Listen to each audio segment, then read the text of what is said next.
नमस्कार। संतोष की रिपोर्ट में आप सबों का स्वागत है। और आज हम संतोष की रिपोर्ट में बात जदयू के कार्यकारी राष्ट्रीय अध्यक्ष और राज्यसभा सदस्य संजय झा के उस बयान की चर्चा के साथ हम करने जा रहे हैं, जो बयान संयोग नहीं है। यह बयान एक बड़े प्रयोग का संकेत दे रहा है कि आने वाले समय में उच्च शिक्षा के क्षेत्र में सरकार अपना हस्तक्षेप बढ़ाना चाह रही है। सरकार वाइस चांसलर की नियुक्ति में अपनी मौजूदगी, मतलब सरकार के पसंद के लोगों की नियुक्ति हो, उस तरफ संजय झा का यह बयान संकेत तो नहीं दे रहा है। जरा पहले संजय झा जी का इस बयान को सुनिए। पर्यटन स्थल के रूप में इसे विकसित किया जा सकता है। देखिए, मैं एक चीज बताता हूँ, मुझे आज भी याद है, इंपॉर्टेंट बात है। नीतीश जी बहुत सारा काम किए।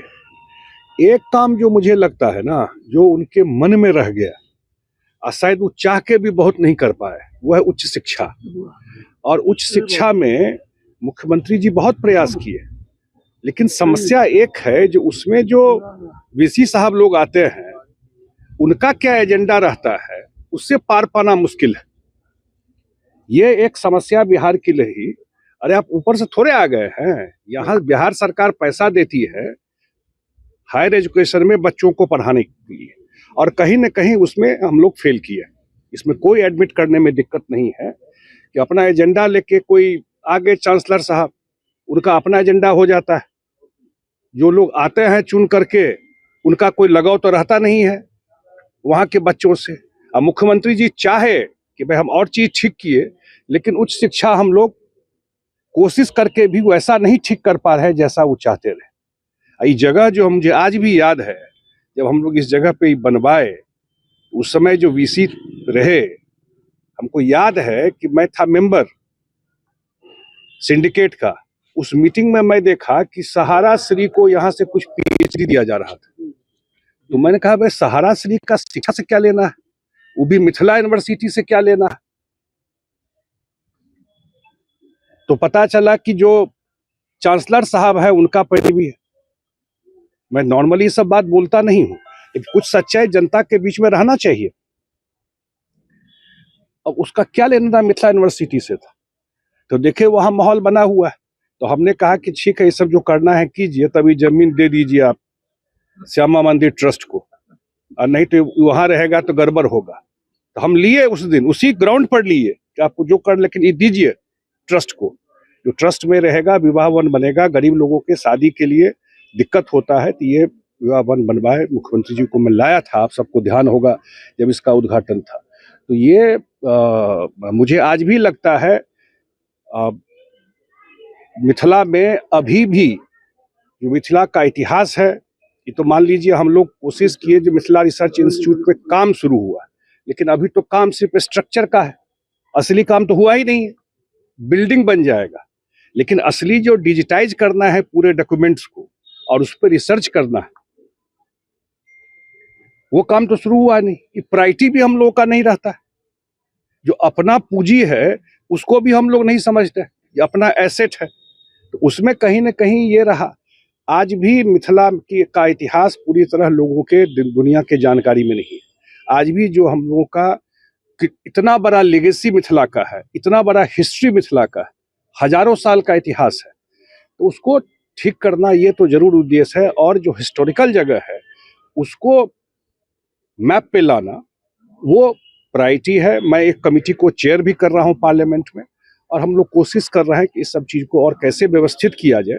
और जो मिथिला रिसर्च इंस्टीट्यूट है, वो खास करके मेरे प्रायोरिटी पे जरूर है, चाहे मुझे अपना फंड देना पड़े, चाहे कहीं से लाना पड़े, लेकिन उसको पूरा डिजिटाइज करना और सिर्फ डॉक्यूमेंट को ठीक करना नहीं। कितना बड़ा बड़ा डॉक्यूमेंट्स आज ये यूएस अमेरिका के पास रहे, उसको तो ऐसा मार्केटिंग कर दे वो लोग, और उसको रिसर्च करना, जो उस समय लिखे तो क्या है उसमें, ये भी लोगों को पता नहीं, किस बैकग्राउंड में लिखे, तो वो काम करना।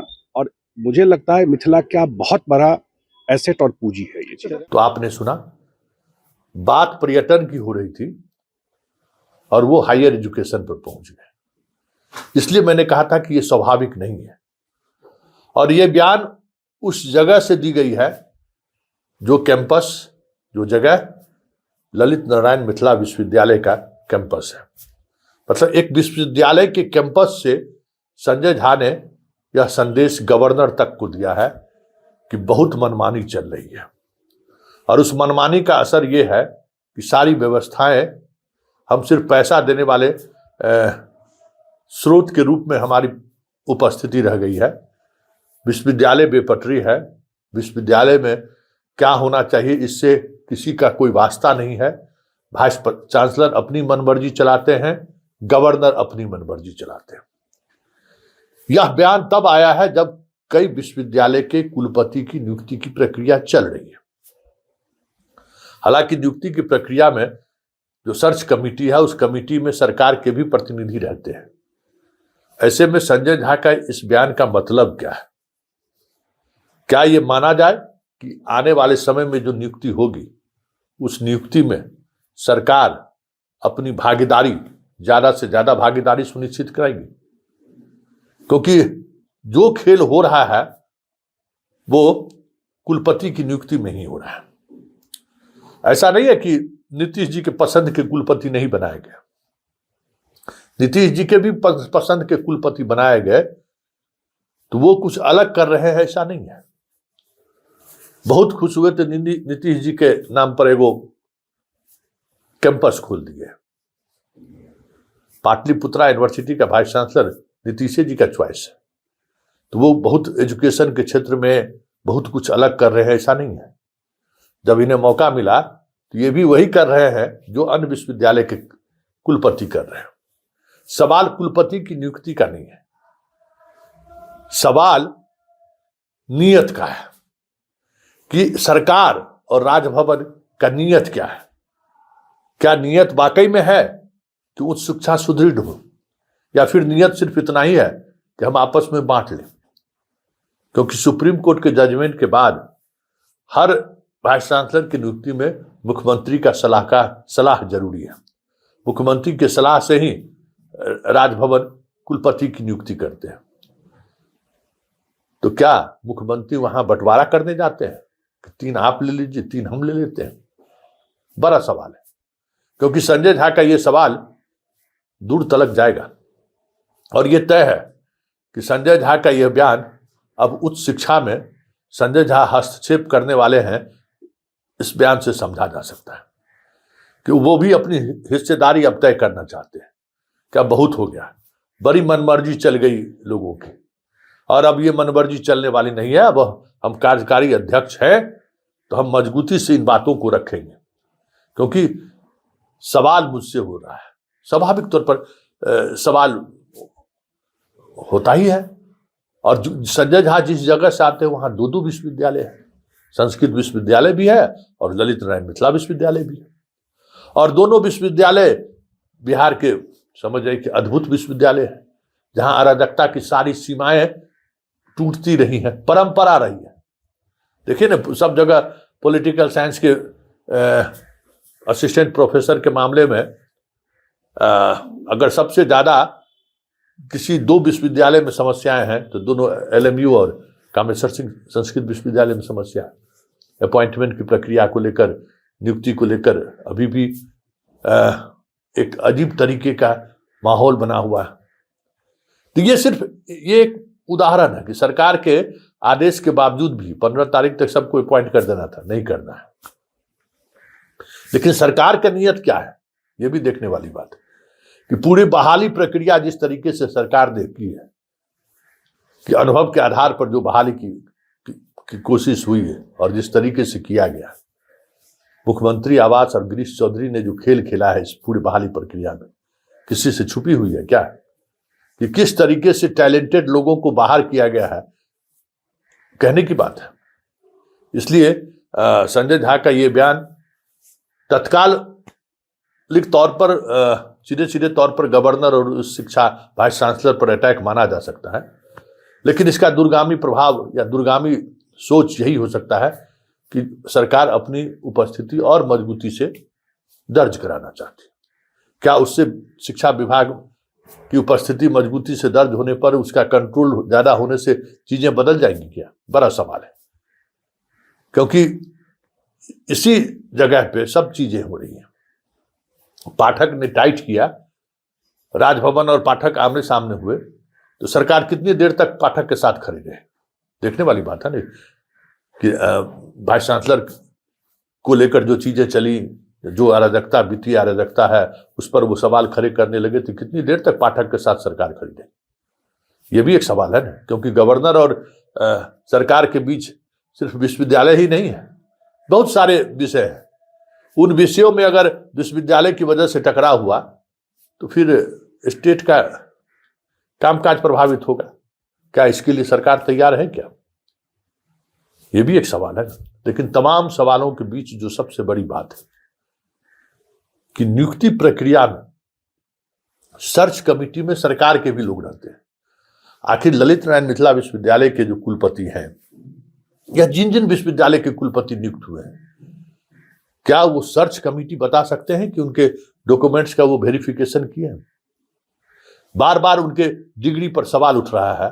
क्या राजभवन या शिक्षा विभाग इसको लेकर कभी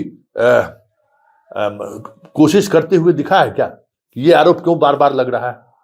पीएमओ से लेके राष्ट्रपति भवन से लगातार चिट्ठियां आ रही हैं।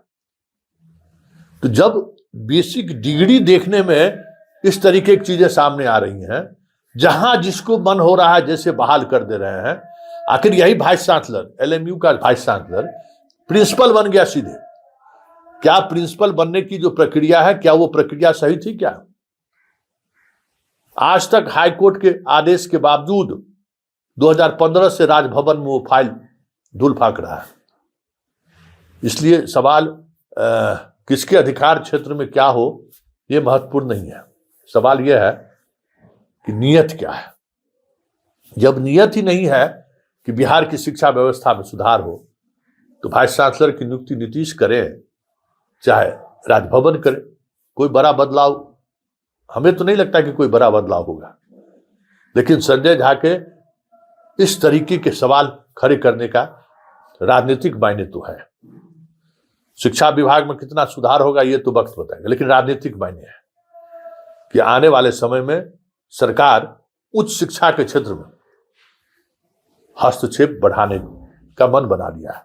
वैसे कई विश्वविद्यालय तो ऐसे भी हैं जिसको गुजरात सरकार ने खुद खोला है और उसके चांसलर खुद मुख्यमंत्री हैं। क्या उन विश्वविद्यालयों की स्थिति अन्य विश्वविद्यालय से बेहतर है क्या? एक सवाल यह भी है। उन विश्वविद्यालयों में भी परीक्षा नियंत्रक की नियुक्ति को लेकर मामला हाई कोर्ट तक गया और अंततः हटाना पड़ा, उनको योग्यता ही नहीं थी। तो सवाल उठना लाजमी है ना कि जो सरकार, जिस विश्वविद्यालय को सरकार खुद चला रही है, वहां कैसे लोगों को ये चांसलर बना रहे हैं, वाइस चांसलर बना रहे हैं। तो ये सारी चीजें मतलब कह सकते हैं कि दोनों पक्ष है, सिक्का के दोनों पहलू है।